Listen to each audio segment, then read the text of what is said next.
واجعله لنا هجتين يا رب العالمين.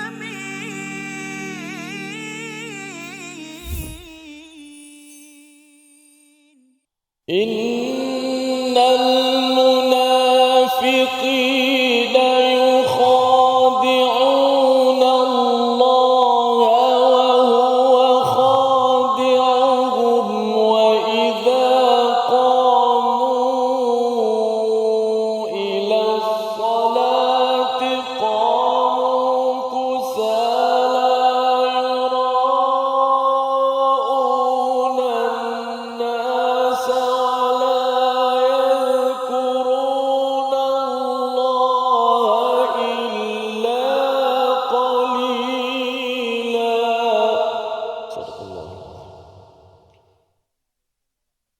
wabarakatuh. Alhamdulillahirabbil alamin wassalatu wassalamu ala asyrafil anbiya'i wal mursalin sayyidina Muhammadin wa ala alihi wa ashabihi ajma'in.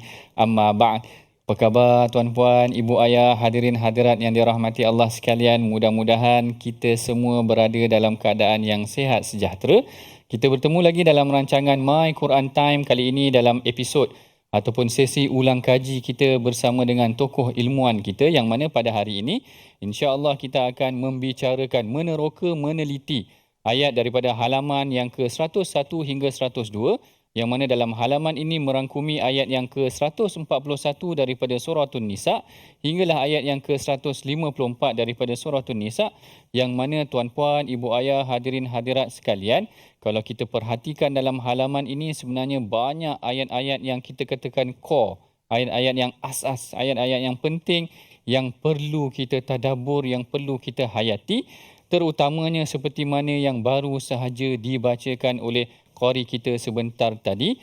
Hari ini seperti biasa dalam sesi bersama dengan tokoh ilmuwan kita, saya tidak keseorangan lah, bersama dengan kita pada hari ini insya-Allah tokoh qari kita, Johan qari antarabangsa kita itu, iaitu Ustaz Tirmizi Ali. Apa khabar Ustaz? Alhamdulillah. Dan juga tidak asing lagi tokoh ilmuwan kita pada hari ini, Profesor Dr. Arif. Apa khabar Dr. Arif? Alhamdulillah sihat. Sihat. Bagaimana perjalanan tadi? Okey Alhamdulillah. Saya tadi risau tadi sebut tokoh qari antarabangsa, saya takut doktor sebut nama saya. Saya dah risau tadi. Boleh juga kalau nak sebut tu tadi, insya-Allah lepas daripada ini. Kedua-dua tokoh kita pada hari ini adalah tokoh yang kita tidak asing lagi dalam rancangan My Quran Time kita, yang mana hari ini adalah sesi kita ulang kaji. Jadi tuan-puan, persiapkan Al-Quran kita ulang kaji semula apa yang telah kita lalui sepanjang minggu sebelum daripada ini. Dan hari ini kita akan membacakan ataupun meneroka ayat yang ke-141 hingga 154. Sebelum kita memulakan perbincangan kita, mari sama-sama kita bacakan doa ringkas kita.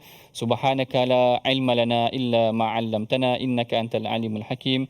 Rabbi zidni ilma. Mudah-mudahan Allah Taala menambah pengetahuan kita pada hari ini insya-Allah. Baik. Bagi permulaannya, setelah kita diperdengarkan tadi bacaan yang dibaca oleh Ustaz Tirmizi kita mengenai tentang sikap golongan munafik, yang Allah Ta'ala kata innal munafiqina yukhadi'un Allah, mereka merancang untuk menipu Allah. Bukan main-main ni ya. Mereka merancang untuk menipu Allah, sedangkan tetapi Allah lah yang menipu mereka. Jadi saya nak tanya pada Profesor Arif kita pada hari ini, sebenarnya apa yang dimaksudkan dengan percubaan, apa proses yang berlaku daripada percubaan mereka nak menipu Allah, dan bagaimana perkara ini dirungkaikan ataupun Allah Ta'ala menyelesaikan penipuan mereka ini dan menipu mereka. Bagaimana? Terima kasih Al-Fadhil Prof atas soalan yang begitu baik ya. Alhamdulillah wassalatu wassalamu ala Rasulillah wa ala alihi wa sahbihi wa mawala. Assalamualaikum warahmatullahi wabarakatuh kepada tuan-tuan dan puan-puan yang berada di rumah. Jadi saya sebenarnya agak risau ya nak menjawab soalan-soalan daripada Al-Fadhil Prof Sanusi kita sebenarnya pada hari ini, sebab soalan ni dia boleh datang dalam dua bentuk. Satu berbentuk isti'lam, satu berbentuk ikhtibar.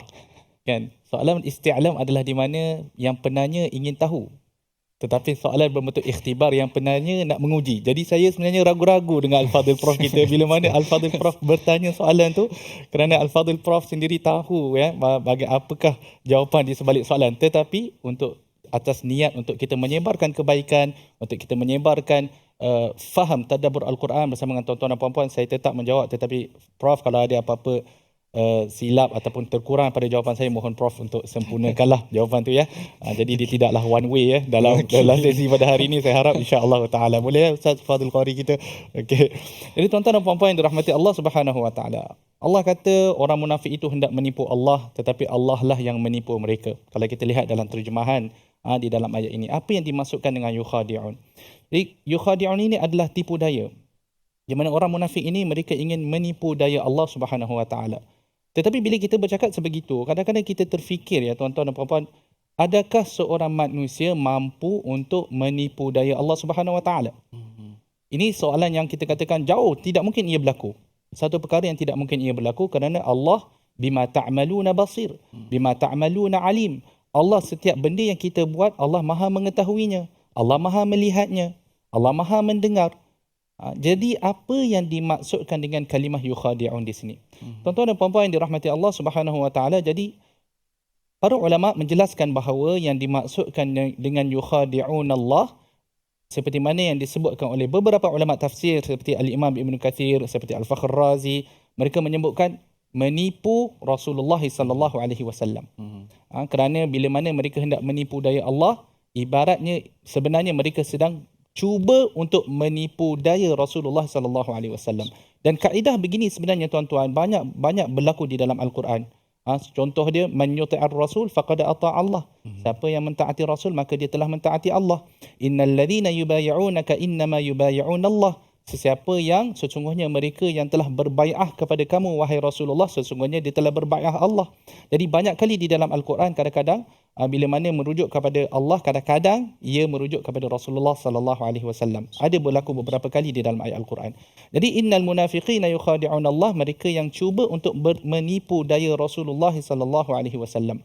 Tetapi Syekh Abdullah Basmih mendatangkan satu lagi tafsiran yang agak menarik juga bagi saya. Dia kata menipu daya dalam urusan agama Allah Subhanahu wa taala.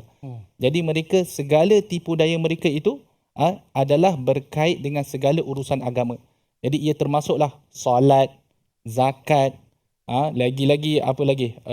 Bermuamalah antara manusia. Jadi apa sahaja yang berkait dengan agama, urusan agama Allah Subhanahu wa taala, maka mereka ada usaha untuk menipu daya. Jadi ini orang kata satu simah, satu sifat yang ada pada orang munafik, iaitu mereka memang sangat kuat menipu daya.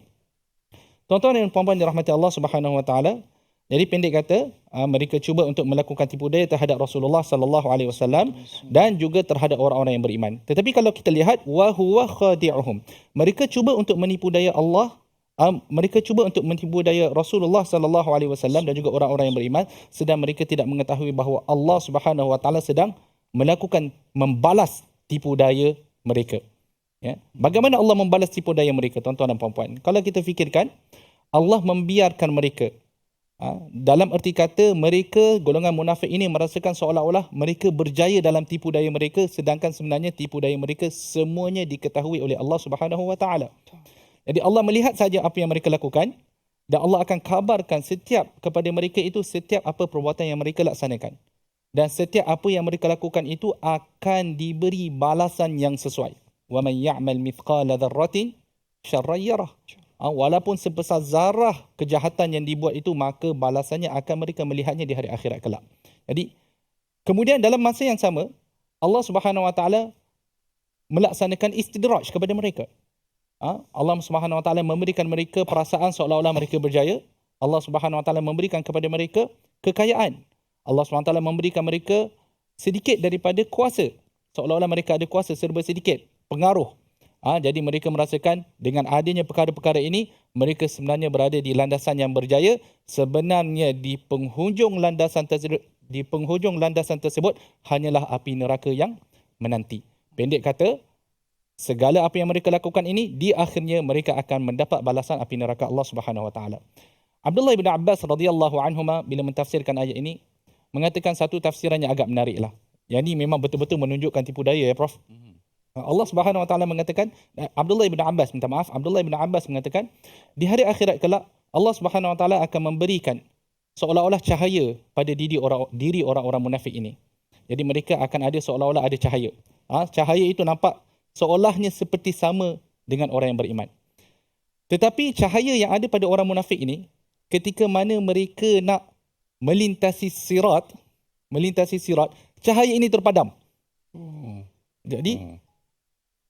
Jadi pendek kata, cahaya ini terpadam.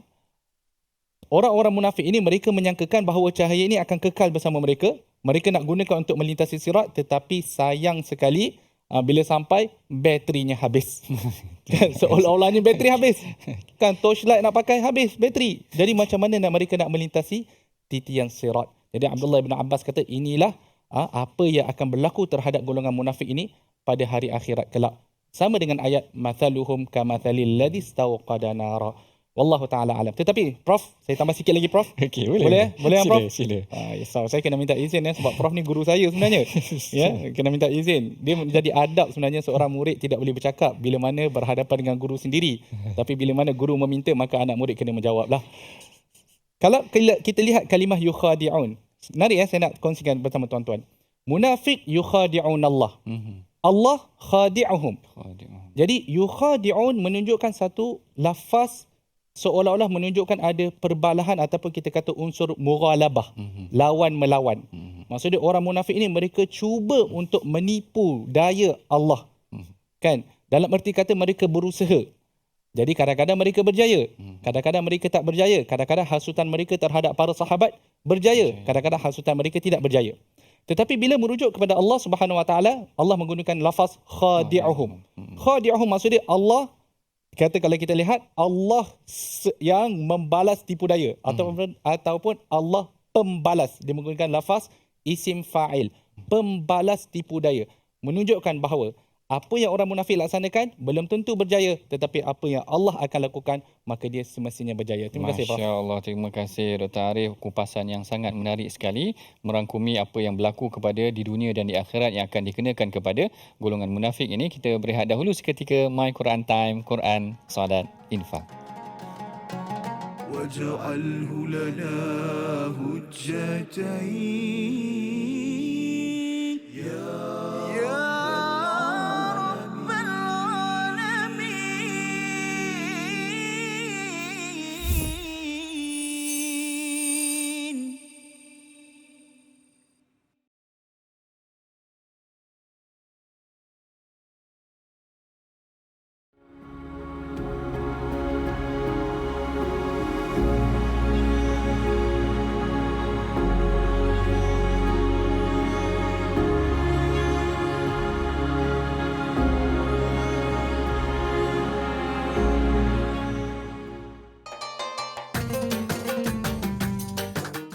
اقرأ باسم ربك الذي خلق.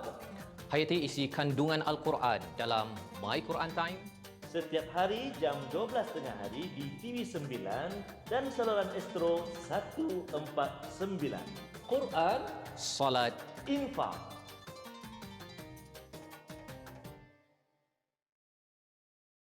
منهما جاهينا وارزقنا تلاوته.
واجعله لنا هجتين يا رب العالمين.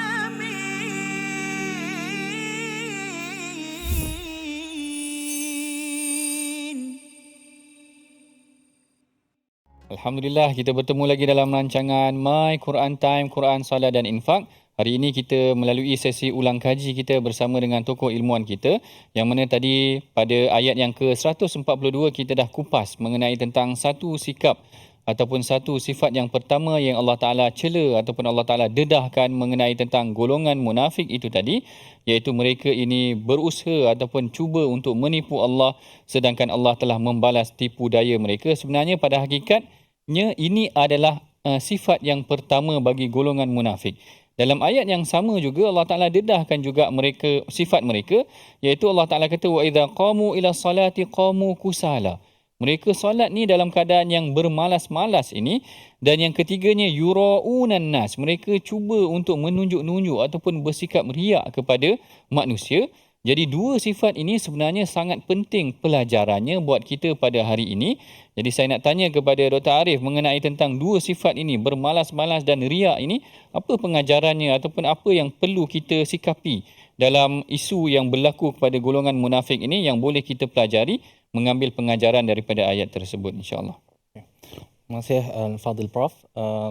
Tuan-tuan dan puan-puan yang dirahmati Allah Subhanahu Wa Taala, di dalam ayat ini Allah mendedahkan seperti mana yang disebutkan oleh Prof tadi, Allah mendedahkan bahawa salah satu sifat orang munafik yang kita kata sifat yang dominan pada diri mereka adalah mereka ini tidak menjaga solat. Qamu ila salah qamu kusala.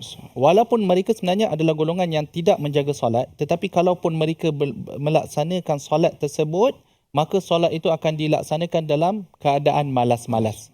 Dan juga yuraunan nas, hanyalah untuk nak menunjukkan kepada orang bahawa mereka ini bersolat. Ya. Jadi ayat ini menekankan tentang solat, dan seperti mana yang kita tahu solat ini adalah satu perbuatan ataupun satu amal ibadah yang sangat penting di dalam Islam kerana ia adalah menghubungkan antara seorang hamba dengan Maha Pencipta. Tuan-tuan dan puan-puan yang dirahmati Allah, apa yang kita boleh belajar daripada ayat 142 ni yang kita boleh aplikasikan dalam kehidupan kita dan juga dalam kehidupan ahli keluarga kita. Di mana penekanan tentang solat ya Prof. Penekanan tentang solat. Jadi kalau kita lihat ramai orang-orang kita sendiri kadang-kadang mereka cakna tak cakna pasal solat. Cakna tak cakna pasal solat. Jadi ayat ini menunjukkan siapa yang tak cakna pasal solat, maka dia adalah sifat orang munafik. Macam tu Prof. Betul. Prof ada komen ke tentang benda ni? Kalau Prof boleh komen sikit. Saya sebenarnya nak dengar juga sekali-sekali dengar Prof punya komen ni. Tak apa, saya bagi peluang pada tadi. Oh ya. Laju dia pasang balik Okay. Jadi tuan-tuan dan puan-puan, malas untuk solat itu sebenarnya adalah salah satu daripada sifat orang munafik. Jadi kita sebagai umat Islam, perlulah kita cakna tentang solat, perlulah kita memberikan kepentingan yang sangat penting tentang solat. Kemudian, apa yang kita boleh belajar lagi adalah sudut ikhlas. Sudut ikhlas ya Prof. Sebenarnya sudut ikhlas ini, bila mana Al-Quran mendedahkan bahawa sifat orang munafik adalah mereka tidak ikhlas, maka kita perlulah ikhlas. Ikhlas ni apa tuan-tuan dan puan-puan? Kita melaksanakan satu-satu ibadah itu kerana Allah Subhanahu wa taala. Baik fi zahir ataupun fi sirri wal alan. Baik semasa kita dalam sembunyi berseorangan, tak ada orang lain nampak, ataupun ketika mana orang lain nampak. Ya. Jadi pendek kata, kalau orang tahu dia solat pun dia solat cara yang sama, kalau orang tak tahu pun dia solat dalam cara yang sama. Itu adalah tanda ikhlas seseorang itu melaksanakan solat kerana Allah Subhanahu wa taala. Tuan-tuan dan puan-puan yang dirahmati Allah, bila kita bawa ayat ini, saya sebenarnya tertarik untuk berbicara tentang solat, bukan sekadar solat, solat di masjid. Solat berjemaah di masjid. Sebab Al-Imam Ibn Kathir rahimahullah, bila mana menceritakan tentang ayat ini, beliau membawakan hadis Nabi SAW yang menekankan tentang kepentingan solat berjemaah di masjid. Tuan-tuan dan puan-puan dirahmati Allah Subhanahu wa taala, saya nak bawakan satu kata-kata Abdullah ibn Mas'ud radhiyallahu an. Ya, satu kata-kata Abdullah ibn Mas'ud, beliau mengatakan apa? Dia kata, "Man sarraha an yalqa Allah ghadan musliman, falyuhafiz ala haula'is salawat haitsu yunada bihin." Siapa yang ingin untuk berjumpa dengan Allah Subhanahu wa taala dalam keadaan dia adalah seorang muslim, maka hendaklah dia menjaga solat-solat ini ketika mana ia telah diazankan ataupun dilaungkan. Fa inna Allah syara'a li nabiyyikum sallallahu alaihi wasallam sunanan huda. Sesungguhnya Allah telah mensyariatkan kepada nabi kamu kita kata sunan al-huda ataupun kaedah-kaedah ataupun macam mana Prof? Hidayah. Hidayah ataupun kaedah-kaedah hidayah Laluan-laluan ataupun hidayah. apa macam mana? Gambaran laluan-laluan hidayah. Laluan-laluan hidayah. Sebab tu masya-Allah tabarakallah. Laluan-laluan hidayah. Wa inna min sunanil huda, dan sesungguhnya daripada laluan-laluan hidayah ini, wa innahunna min sunanil huda, dan sesungguhnya solat ini adalah daripada laluan hidayah. Kemudian saya suka nak bawa kepada tuan-tuan, saya nak kongsi dengan tuan-tuan kata-kata Abdullah bin Mas'ud ini. Walau annakum sallaitum fi buyutikum kama yusalli hadzal mutakhallifu fi baitihi la taraktum sunnata nabiyyikum. Kalaulah kamu solat di rumah kamu, seperti mana orang yang tak pergi solat jemaah ini, dia solat di rumah dia, sesungguhnya kamu telah meninggalkan sunnah baginda Nabi sallallahu alaihi wasallam. Walau taraktum sunnata nabiyyikum la dalaltum. Kalau kamu tinggal sunnah baginda Nabi sallallahu alaihi wasallam, niscaya kamu telah sesat. Ya. Dan pendek kata, kalaulah pada zaman sahabat Nabi SAW, pada zaman mereka, orang yang tidak bersolat jemaah di masjid, maka diketahui bahawa dia ini ada unsur-unsur munafik. Ya, maksud dia orang yang tak cakna, tak rasa langsung nak pergi solat di masjid, maka dia ada seolah-olah satu sifat munafik. Tapi bukan munafik aqadi lah. Kan? Bukan kita nak kata orang yang tak pergi masjid ni adalah orang munafik. Munafik. Tidak. Kita kena ingat, dulu kita pernah sebutkan munafik ni ada dua jenis. Satu munafik amali, satu nifak amali, satu nifak aqadi. Jadi ini adalah salah satu daripada unsur nifak amali, nifak secara perbuatan. Jadi tuan-tuan dan puan-puan yang dirahmati Allah Subhanahu Wa Taala, terutama sekali lelaki yang sihat. Ya, yang kita kata lelaki yang sihat, yang mampu, yang ada masa sebenarnya, kan, hendaklah kita melazimi masjid-masjid Allah Subhanahu Wa Taala. Hendaklah kita melazimi masjid-masjid Allah Subhanahu Wa Taala. Tunaikan solat secara berjemaah di masjid. Kalaulah kita katakanlah kita tidak mempunyai masa. Contoh dia akan kata, Ustaz, saya ni yalah kerja sekarang bukan macam kerja zaman dulu ya Ustaz. Kadang-kadang busy daripada pukul 8 pagi ataupun keluar pukul 6 pagi, balik pukul 8 malam. Kan, saya tak ada masa Ustaz nak pergi ke masjid. Tuan-tuan dan puan-puan dirahmati Allah, carilah masa. Kan, kadang-kadang dunia ni kalau kita sibuk dengan dunia ni takkan habis. Kita akan terus sibuk dan sibuk dan sibuk. Tetapi kita perlu ada penekanan di dalam diri kita untuk mencari masa untuk pergi ke masjid dan menunaikan solat secara berjemaah. Walaupun kita kata menurut mazhab Syafi'i, solat berjemaah di masjid adalah fardu kifayah. Tetapi dalam masa yang sama tuan-tuan dan puan-puan yang dirahmati Allah, kita perlulah untuk nak mengelakkan diri kita ini ada unsur sifat munafik ini, maka cubalah kita melazimi masjid Allah Subhanahu Wa Taala. Kalau tidak mampu untuk tiap-tiap hari, tiap-tiap waktu, carilah waktu yang mana kita boleh. Carilah hari yang mana kita boleh. Kalau boleh sampai ke tahap ahli jemaah masjid itu boleh mengenali kita. Itu bukan tujuan dia. Kalau itu tujuan dia termasuk niat riak pula. Bukan. Tetapi tujuan dia adalah supaya kita melazimi masjid-masjid Allah Subhanahu Wa Taala. Wallahu taala alam. Baik, terima kasih Dr. Arif atas kupasan yang menarik mengenai tentang solat. Bukan sekadar solat malas-malas, tetapi solat juga di masjid. Saya teringat ini ada survey yang dijalankan setelah daripada kita selesai melalui zaman COVID ataupun zaman PKP kita. Sebenarnya kadar kehadiran para jemaah ke masjid telah menurun agak mendadak. Yang ini survey yang dijalankan oleh seorang profesor juga yang saya kenal mengenai tentang dia buat survey secara umum, observe tentang kehadiran jemaah ke masjid setelah daripada musim PKP sebenarnya dia menurun. Kalau tuan-puan perasan pun pergi ke masjid sebenarnya orang dah mula kurang turun ke masjid. Yang ini yang sebenarnya sangat membimbangkan kerana kita dah dibiasakan pada zaman PKP tersebut untuk solat berjemaah di rumah. Bukan solat berjemaah di rumah. Bahkan Dr. Arif kita jadi imam solat raya di rumah, katakan macam tu. Semua orang boleh jadi imam solat raya di rumah pada ketika PKP. Jadi bila dah dibiasakan setahun begitu atau 2 tahun begitu, akhirnya menyebabkan kadar kehadiran masyarakat ke masjid sebenarnya menurun. Kalau saya pergi ke masjid, banyak masjid yang saya pergi, kalau saya ada jemputan untuk bagi ceramah, saya tanya tentang perkara ni, mereka setuju. Memang kadar kehadiran masyarakat ke masjid telah mula menurun sejak daripada zaman PKP tersebut. Ini yang seharusnya kita bimbangkan. Yang ini yang sepatutnya kita ambil daripada ayat ini, bukan sekadar solat bermalas-malas itu tadi, tetapi kita perlu bimbang peranan masjid ini telah mula terhakis disebabkan kerana bukanlah saya nak salahkan kejadian yang berlaku, tetapi inilah berlaku dalam masyarakat kita. Dan seterusnya kita akan ambil ayat yang ke-144. Kalau boleh saya nak minta Ustaz Tirmizi bacakan dahulu ayat yang ke-144 insya-Allah. يا أيها الذين آمنوا لا تتخذوا الكافرين أولياء من دون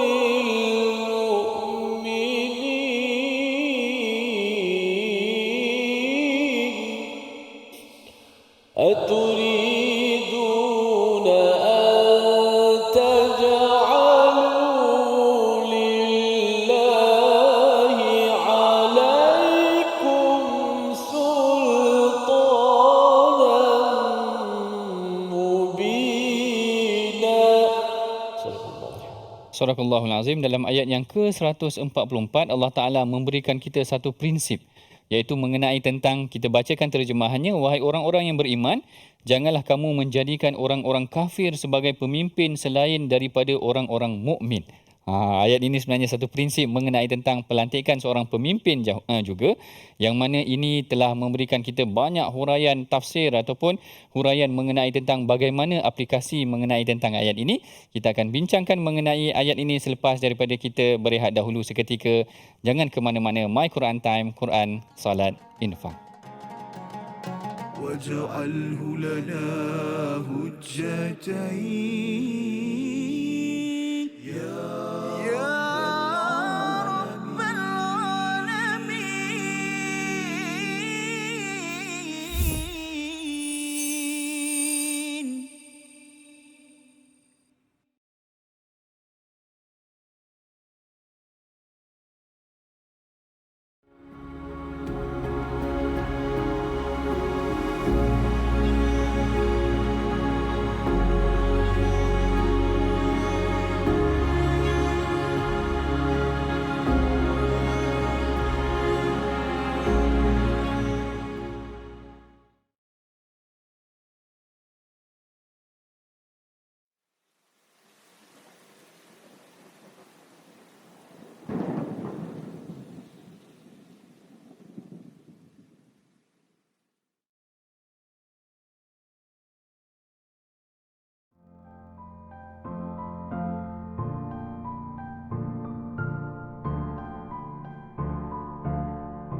منهما جاهينا وارزقنا تلاوته. Dia hadis palsu disebut hadis maudhu'. Satu. Okey. Ada hadis la yu'rafu, hadis yang tak diketahui. Okey. La yasih, tidak sahih. Tidak sahih. Ada satu jenama dia la aslalahu, tidak ada asal. Antara nama lain hadis palsu adalah tidak ada asal. Ya. Tuan-tuan Kalau- puan, catatkan dalam nota. Kalau kita jumpa seorang budak lelaki kan, Ha. kita tanya dia, adik dari mana kan? Saya dari sana. Mana mak? Saya memang tak ada mak. Ayah pun tak ada. Memang yatim piatu ke? Tak. Saya memang lahir tiba-tiba ada kat dunia ni. Alamak. Jadi sepatutnya anak ni dia mesti ada ayah, Ada ayah, ada ada mak. ibu yang melahirkan dia. Ya, Kalau dia kata dia tiba-tiba muncul, siapa pun tak boleh nak terima. tak boleh. Demikianlah hadis palsu. Tiba-tiba muncul, tidak ada sanad, Okey. tidak ada periwayatan, tidak ada jalur periwayatan. Okey. Tiba-tiba muncul, tiba-tiba tersebar. واجعله لنا هجتين يا رب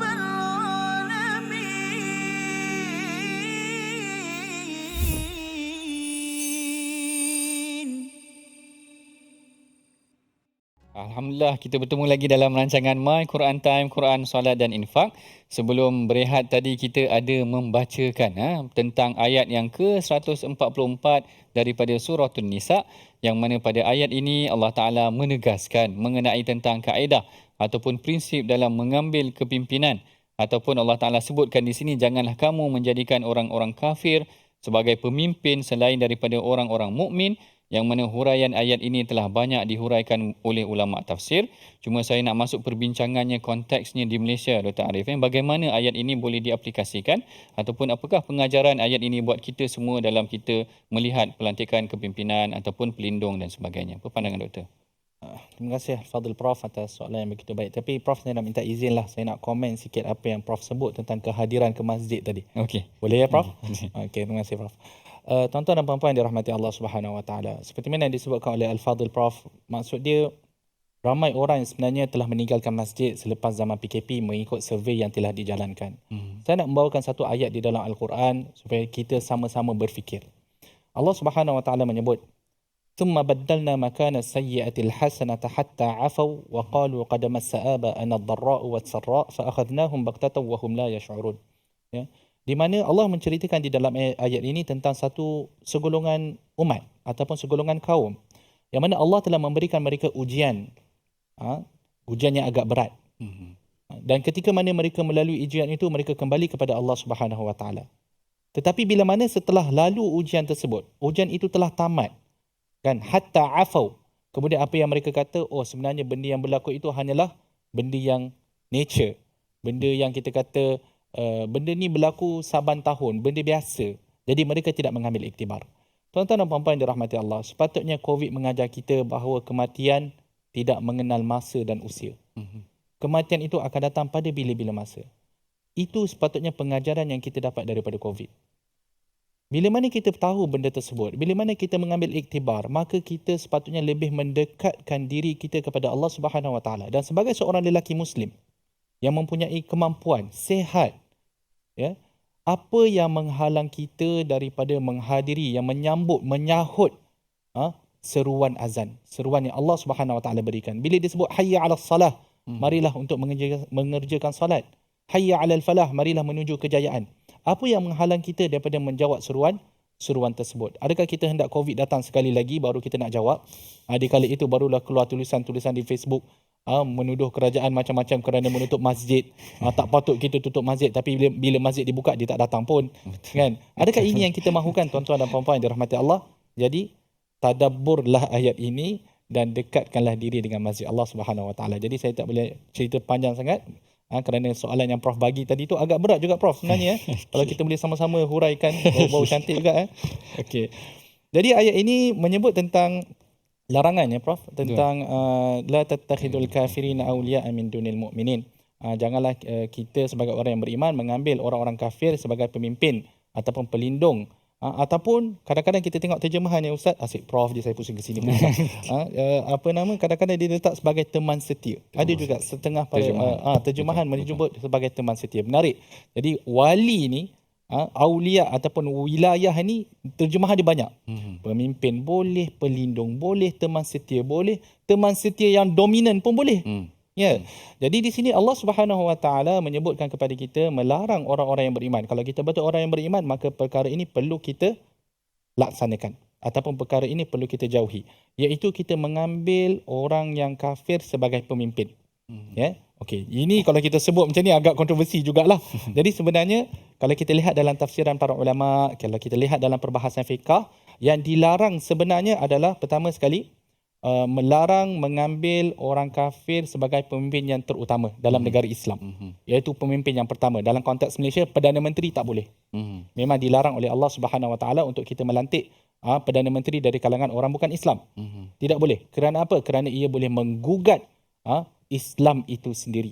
Dan tidak boleh juga melantik pemimpin daripada orang bukan Islam dalam jawatan-jawatan yang sebenarnya boleh memberi kesan kepada umat Islam. Sebagai contoh disebutkan oleh Syekh Tantawi, kalau tak silap saya, pada Menteri Pertahanan ke, tak boleh. Benda-benda yang sangat memberi kesan kepada umat Islam tak boleh. Menteri Agama jauh lagi lah. Kan? Menteri Agama orang bukan Islam, dia jaga agama kita. Itu memang haru lah kalau kita kata. Jadi benda yang tidak boleh. Tetapi bila mana membincangkan tentang melantik orang bukan Islam, contoh sebagai wakil rakyat, maka sebahagian ulama membenarkan dia dengan syarat orang kafir itu tidaklah menzahirkan permusuhan terhadap Islam. Maksudnya tak nampak, maksudnya dia menuduh Islam macam-macam, menuduh Islam sebagai teroris, menuduh orang Islam sekian. Maksudnya bila mana kita tidak nampak permusuhan itu yang zahir pada orang tersebut, maka dibolehkan untuk melantik sebagai wakil rakyat ke, ahli dewan parlimen ke. Maksud dia yang tu dibenarkan. Sebahagian ulama membenarkan perkara tersebut. Jadi adalah, kita kata tak adalah rigid sangat Islam ini kerana dia melihat juga kepada maslahat. Betul ya Prof? Saya risau juga. Betul ya Prof? Betul.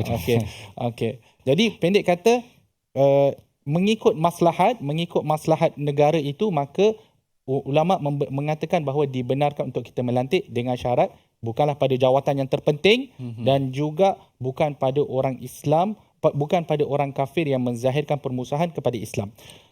Itu kalau kita membicarakan tentang kepimpinan. Tetapi saya nak bawa kepada orang lain, kepada isu yang lain, kepada aspek yang lain sedikit ya Prof, tentang kita mengambil teman setia. Itu menjadi isu juga sebenarnya. Di mana adakah kita boleh mengambil orang yang bukan Islam sebagai teman setia kita? Pertama sekali kita kena faham, tuan-tuan dan puan-puan yang dirahmati Allah Subhanahu Wa Taala, bahawa Islam berpaksikan kepada keadilan dan ihsan. Ya. Jadi Islam ini adalah agama yang adil dan Islam ini adalah agama ihsan. Innallaha katabal ihsan fi kulli syai', kalau tak silap saya. Ya, di mana Allah Subhanahu Wa Taala mewajibkan ihsan dalam segala perkara.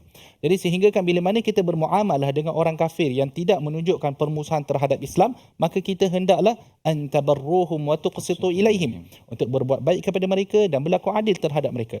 Jadi pendek kata, Islam menggalakkan kepada semua umat muslim, kepada semua umat Islam agar bersikap baik, menunjukkan akhlak yang baik kepada orang bukan Islam. Tetapi adakah kita dibenarkan untuk berkawan? Maka kalau kawan secara biasa, maksud dia dalam erti kata kita macam ialah berkawan biasa, kadang-kadang tempat rakan sekerja, maka itu dibenarkan. Dalam erti kata kita berakhlak dengan akhlak yang baik. Tetapi untuk menjadi teman setia kepada kita, di mana kita menceritakan segala rahsia kita, maka ulama kata itu tidak dibenarkan. Kalau kita nak cari teman setia, kita punya BFF, BFF kita, saya pun sebenarnya tak apa faham sangat BFF tu singkatan tu apa? Tu apa singkatan tu tak? BFF tu. Best friend forever. Best friend forever. Belakang dia forever tu. Saya fikir best friend belakang tu. Ustaz kita, come on. Ustaz jadi orang putih. Allah tabarakallah. Jadi best friend forever ya. Maksudnya kita janganlah ambil daripada orang bukan Islam. Ya, di situ. Kerana apa? Kerana dia kalau dalam suasana yang normal, mungkin kita tidak nampak ada sebarang konflik. Tetapi dikala berlakunya konflik antara Islam dan kufur, maka kalaulah kita mengambil sahabat baik kita punya BFF itu daripada orang yang orang yang bukan Islam, maka di saat itu dia akan mengganggu pendirian kita. Jadi bila mana kita hendak menegaskan bahawa Islam adalah agama yang benar, ataupun kita nak menegaskan bahawa Baitul Maqdis ataupun kita kata Masjid Al-Aqsa perlu dibebaskan, ditakuti kita akan bertolak ansur dengan cara yang tidak diterima dalam Islam. Mungkin dia katalah tentang Baitul Maqdis ni ataupun Masjid Al-Aqsa ini perlu dikongsikan bersama ke. Jadi kita bila mana itu teman setia kita, itu bila mana kita punya sahabat baik, takut-takut kita punya prinsip sebagai orang Islam itu tergugat. Jadi sebab itu Islam mengatakan bahawa janganlah kita mengambil sahabat dari kalangan orang-orang yang kafir. Maksudnya sahabat setia, teman yang setia, yang dominan, yang boleh mempengaruhi kita. Kerana ini berlaku pada zaman Nabi SAW, di mana Al-Ansar, kita pun sedia maklum bahawa mereka mempunyai hubungan dengan Yahudi Bani Quraidah, mereka ada hubungan dengan Yahudi Bani Nadir. Ya. Jadi di saat itu Allah Subhanahu Wa Taala mengatakan janganlah mereka mengambil teman setia daripada golongan-golongan Yahudi ini, kerana ditakuti dia akan menggugat keselamatan Islam di kemudian hari. Wallahu taala alam. Baik, terima kasih Dr. Arif atas huraian mengenai tentang larangan mengambil kepimpinan. Ini sebenarnya kita dah huraikan juga sebenarnya beberapa kali mengenai tentang secara konsepnya kita boleh tengok dah kepimpinan ini ada beberapa non-muslim yang juga terlibat, tetapi dia dalam wilayah tanfiziyah, dalam pengurusan sahaja.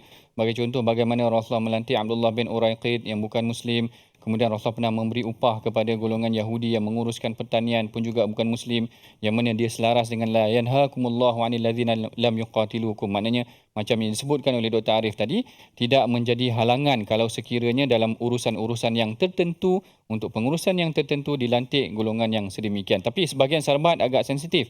Macam Saidina Umar sendiri, bila dia lihat Saidina Abu Musa al-Asy'ari melantik seorang penulis dia ataupun sekretari dia atau setiausaha dia daripada kalangan non-muslim, Umar kata tak ada orang muslim ke? Maknanya Umar agak agak keras ataupun strict sikit dalam bab itu, tetapi tidak mengapa huraiannya telah dijelaskan tadi bagaimana kepimpinan yang tertinggi ataupun yang melibatkan urusan-urusan yang utama yang dimaksudkan dalam ayat yang disebutkan pada ayat yang ke-144. Ini adalah prinsip utama juga yang boleh kita pelajari daripada ayat yang ke-144 daripada halaman 101. Kita masuk seterusnya pada halaman yang ke-102, iaitu pada permulaan juzuk yang ke-6 ini Allah Ta'ala menyebutkan tentang perkataan manusia, ataupun tadi kita dah tengok tentang sifat orang munafik, tentang pelantikan golongan-golongan yang tertentu yang melibatkan tentang golongan yang bukan Islam, iaitu golongan kafir. Kemudian di sini Allah Ta'ala masuk pula mengenai tentang la yuhibbullahu al-jahra bisu'i minal qaul, iaitu tentang perkataan manusia ataupun kata-kata yang buruk, yang mana huraian mengenai tentang perkara ini kita akan sambung selepas daripada ini. Kita berehat dahulu seketika. My Quran Time, Quran, Salat dan Infak. واجعله لنا هجتين يا رب العالمين.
جاهنا وارزقنا تلاوته. Ketika mana berlakunya penyakit ataupun wabak yang besar tu, adakah itulah solat tu dibolehkan ataupun tidak, bagaimana? Okey, baik. Yang ni sebenarnya satu soalan yang memang biasa ditanya. Iaitu pada awal-awal Covid dulu, kalau tuan-tuan puan-puan perasan, yang mana sebahagian besar daripada masjid, bukan sebahagian besar, maknanya semua masjid dalam negara ni ditutup, dan dia bukan dilakukan di Malaysia sahaja, bahkan di seluruh dunia Ustaz Husaini. Saya ingat dekat Mesir tu ada macam satu demonstrasi depan masjid, orang solat juga walaupun masjid dikunci, kerana pada mereka dia kata solat jemaah ni perkara yang wajib, kita kena solat juga macam mana pandemik pun yang berlaku. Tapi bila kita perhatikan dalam hadis, kalau kita ikutkan, kalau nak tengok betul tak berlaku ataupun ada tak berlaku pandemik pada zaman Rasulullah, kita perhatikan tidaklah ada secara langsung disebutkan mengenai pandemik, tetapi ada kelonggaran yang diberikan dalam Islam. Boleh kita solat berjemaah di rumah, sekalipun pada arahan asal tadi memang kita diminta untuk solat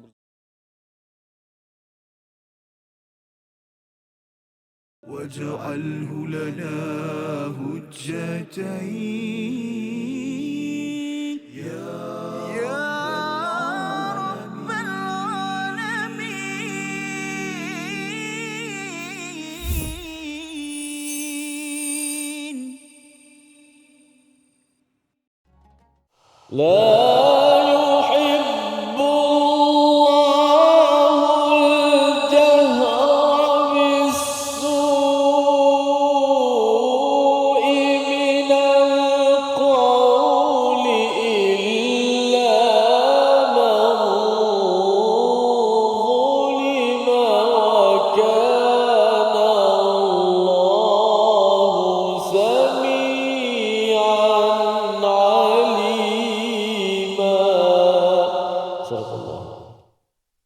Alhamdulillah, kita bertemu lagi dalam rancangan My Quran Time, Quran, Salat dan Infak. Hari ini kita masuk kepada sesi ulang kaji kita bersama dengan tokoh ilmuwan, yang mana telah kita lalui tadi perbincangan mengenai tentang sikap orang munafik, penipuan mereka terhadap Allah, kemudian sikap mereka malas ketika mendirikan salat dan juga sikap-sikap yang lain yang disebutkan tentang golongan yang disifatkan oleh Allah Ta'ala sebagai bermegah-megah ataupun menunjuk-nunjuk ketika mendirikan salat. Kemudian kita telah masuk juga mengenai tentang perbincangan pelantikan golongan yang bukan Islam kepada kepimpinan, dan selepas daripada itu pada halaman yang ke-102 kita masuk pada ayat yang ke-148 yang telah dibacakan oleh Ustaz Tirmizi tadi, yang bermaksud Allah tidak menyukai perkataan buruk yang diucapkan secara berterus terang kecuali oleh orang yang dizalimi.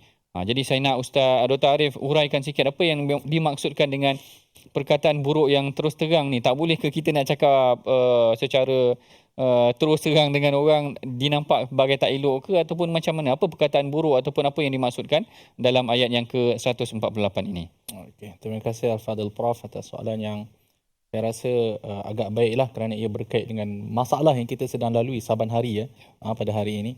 Tuan-tuan dan puan-puan yang dirahmati Allah Subhanahu Wa Taala, kalau kita lihat kepada terjemahan ayat yang ke-148 di mana Allah menyebut Allah tidak menyukai perkataan buruk yang diucapkan secara berterus terang. Jadi apakah perkataan buruk tersebut? Kalau kita lihat di dalam tafsir di dalam tafsir menyebut huwallazi yasu'u man yuqalu fihi wa yu'dhihi fi syarafihi aw 'irdihi aw ghairi dhalika mimma yalhaqu bihi syarran. Yang maksud bila kita kata perkataan buruk ini adalah apa sahaja yang kita kata kepada seseorang yang mana dia akan merosakkan reputasi dia. Akan merosakkan kemuliaan dia, akan merosakkan reputasi dia, ataupun apa sahaja keburukan yang boleh datang kepada dirinya itu daripada yang datang daripada perkataan kita. Maksudnya orang lain akan membenci dia ke, ataupun akan mendatangkan mafsadah ataupun kesakitan kepada diri orang yang kita sebutkan tu.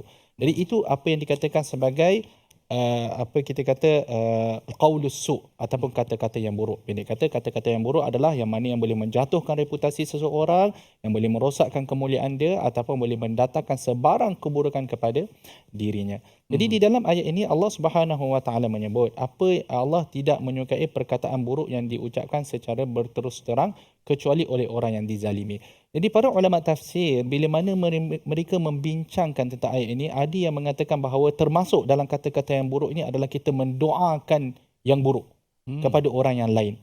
Kan contoh kita tidak suka pada orang tu, kita doa benda yang buruk. Kan kita bila doa benda yang buruk ni, bila bukan secara haknya, maksudnya bukan secara mempunyai alasan yang benar. Maksudnya kita tidaklah dizalimi pun, tapi kita mendoakan macam tu sahaja sebab kita benci dia, ditakuti doa itu akan berpatah balik kepada diri kita. Kan? Kita doa, ya Allah kau hancurkanlah dia, padahal dia tak buat apa-apa pun pada kita. Cuma sebab disebabkan hasad, maka kita mendoakan dia, ditakuti benda itu akan berpatah balik kepada kita. Jadi berdoa benda yang buruk kepada sahabat kita, terutama sekali orang yang Islam, kan, tanpa ada alasan yang benar, maka itu tidak dibenarkan. Kemudian termasuk juga dalam kata-kata yang buruk ini, bila mana dipanggil saling menghina, mencela antara satu sama lain. Maksud dia, yang ni dia dedahkan keburukan, yang ni yang tengah berlaku dengan hangat ni di social media ni, kan. Yang ni mendedahkan keburukan yang tu. Kan segala aib-aib dia kita keluarkan. Kalau aib tu berlaku pada tahun 2004 pun kita korek balik, kita keluarkan balik. Kan? Jadi ini juga dilarang di dalam Islam. Sedangkan Islam mengatakan man satara musliman satarahullahu yaumal qiyamah. Kan, sesiapa yang menutup keaiban seorang muslim, maka Allah akan menutup keaibannya pada hari kiamat. Aib di dunia ini tahu orang yang tahu sahaja, maksud dia bukan semua orang terdedah kepada aib tersebut. Tetapi kalaulah dibuka aib di hari kiamat, di mana semua manusia makhluk berdiri di depan Allah Subhanahu Wa Taala, semua orang akan tahu.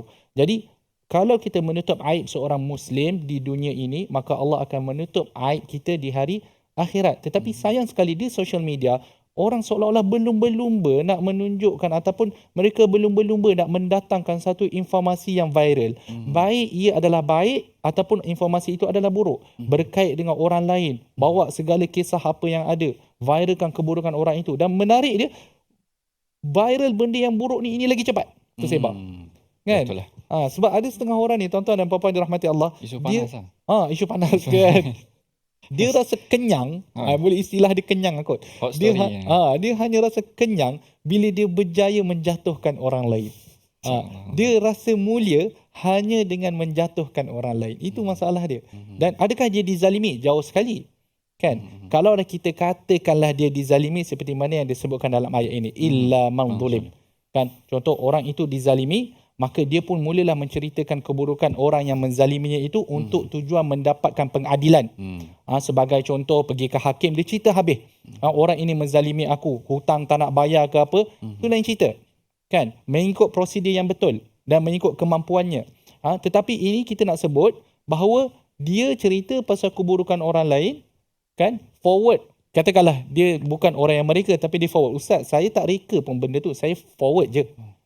Sebagai contoh kan, saya forward je. Kan, saya tak tahu apa pun. Yang forward tu pun samalah. Kan? Kalau benda yang tidak disabitkan kesahihan dia, lebih-lebih lagi bila berkait dengan keburukan orang lain, yang mana kalau kita tahu benda tu tidaklah mendatangkan apa-apa maslahat pun kepada umat Islam, maka kenapa ia perlu tersebar? Kan? Jadi kita kena berjaga tuan-tuan, akhlak kita, menjaga adab sebagai seorang Muslim ketika mana kita bermain dengan social media ni. Kan, nak forward benda-benda yang baik. Fikir dahulu, adakah kalau aku forward benda ni, adakah dia akan mendatangkan maslahat kepada umat ataupun hanya akan memecah belahkan umat. Kalau dia hanya memecah belahkan, kalau dia hanya mendatangkan mafsadah, maka jagalah tangan-tangan kita. Al-muslimu man saliman muslimun min lisanihi wa yadihi. Seorang muslim adalah di mana orang-orang Islam yang lain terselamat daripada lidah dia dan daripada tangannya. Wallahu taala alam. Terima kasih Dr. Arif atas huraian yang menarik mengenai tentang la yuhibbullahu al-jahra bisu'i minal qawli illa man zulim. Kita tak boleh berkata buruk melainkan sekiranya kita dizalimi. Kalau yang kes dizalimi ni macam kes Hindun Hindun bin Utbah, iaitu isteri kepada Sayyidina Abu Sufyan yang mengadu kepada Rasulullah. Dia kalau ikutkan macam dia burukkan suami dia juga. Sebab dia kata inna Abu Sufyan rajulun syahih. Sungguhnya Abu Sufyan ni lelaki yang kerekut. Maknanya sepatutnya mana boleh kita nak pergi cerita pasal lelaki kita dekat orang lain. Betul. Tapi dalam kes dia zalimi ini, kerana dia kata innahu la ya'tini la yu'tini wali waladi ma yakfini. Dia tak bagi aku apa yang cukup buat diri aku dan anak aku, maka Rasul kata khudhi ma yakfiki. Apa yang cukup sahaja bil ma'ruf, dengan keadaan yang baik itu sendiri. Ini menggambarkan bahawa ada beberapa keadaan yang dibenarkan, terutamanya bagi yang menzalimi lah. Cuma dalam kes yang macam tadi, kalau kita kes tu dalam pembicaraan mahkamah, saya rasa tak perlulah kita dedahkan benda-benda yang perincian yang menyebabkan akhirnya dia dah jadi menyerang karakter seseorang. Karakter assassination juga sebenarnya. Memburukkan. Doktor, bila isu perkahwinan ni, suami memburukkan isteri ke apa, bila ini biasanya bila hujung-hujung dah nak bercerai dah lah. Suami memburukkan isteri pula memburukkan suami di social media. Betul, kalau boleh habis dia nak sebarkan segala-galanya. Itu yang jadi tak cantik tu, sepatutnya tak bolehlah berlaku macam tu. Baik, kita sepatutnya sebenarnya macam banyak lagi kita nak bincangkan, tapi bab kata orang terdahulu masa mencemburui kita dah, masa tak cukup. Jadi mudah-mudahan Allah Taala memberkati sesi ulang kaji pengajian kita pada hari ini. Kita sama-sama bacakan doa, mudah-mudahan Allah Taala memberkati pengajian kita. Doa yang akan dipimpin oleh Dr. Arif kita, insya-Allah. Silakan Ustaz. Bismillahirrahmanirrahim. Alhamdulillahirabbil alamin, wassalatu wassalamu ala sayyidina Muhammad wa ala alihi wa sahbihi ajma'in. Allahumma 'allimna ma yanfa'una wa zidna 'ilma. Allahumma inna nas'aluka 'ilman nafi'a wa qalban khashi'a wa lisanan dhakira wa rizqan tayyiba وعملا صالحا متقبلا. اللهم ارحمنا بالقرآن واجعله لنا إماما ونورا وهدى ورحمة. اللهم ذكرنا منه ما نسينا وعلمنا منه ما جهلنا وارزقنا تلاوته آناء الليل وأطراف النهار واجعله لنا حجة يا رب العالمين. صلى الله وسلم على سيدنا محمد وعلى آله وصحبه وسلم والحمد لله رب العالمين. Alhamdulillah, begitulah bagaimana menariknya perbincangan pada hari ini. Yang mana sama-samalah dapat kita ambil iktibar dalam pengajian kita pada hari ini, muka surat yang ke 101 ataupun 102 ulang kaji kita. Mudah-mudahan kita semua dapat mengambil pengajaran dan dimuliakan Allah Subhanahu Wa Taala dengan Al-Quran. Terima kasih pada tetamu ilmuwan kita, Dr. Arif Musa. InsyaAllah dapat bersama-sama lagi, InsyaAllah. Ya, InsyaAllah. Juga Profesor Madia, Dr. Ahmad Sanusi. Kita nak mengajak semua sahabat-sahabat bersama dalam tabung gerakan Al-Quran. Jom sama-sama kita luaskan lagi, sebarkan lagi ilmu Al-Quran kepada seluruh masyarakat kita. Biar masyarakat kita dapat celik Al-Quran, tidak buta Al-Quran, bukan sekadar tahu mengaji Al-Quran, bahkan dapat memahami ayat-ayat Al-Quranul Karim. Inilah panduan ataupun penyelamat kita. Salah satunya kitab Al-Quran dan Sunnah Nabi Muhammad SAW, yang akan selagi mana kita berpegang pada dua-duanya, insya-Allah kita akan selamat dunia akhirat, insya-Allah. Sehingga kita bertemu lagi pada episod yang akan datang. My Quran Time, Quran, Salat, Infak. Assalamualaikum warahmatullahi wabarakatuh.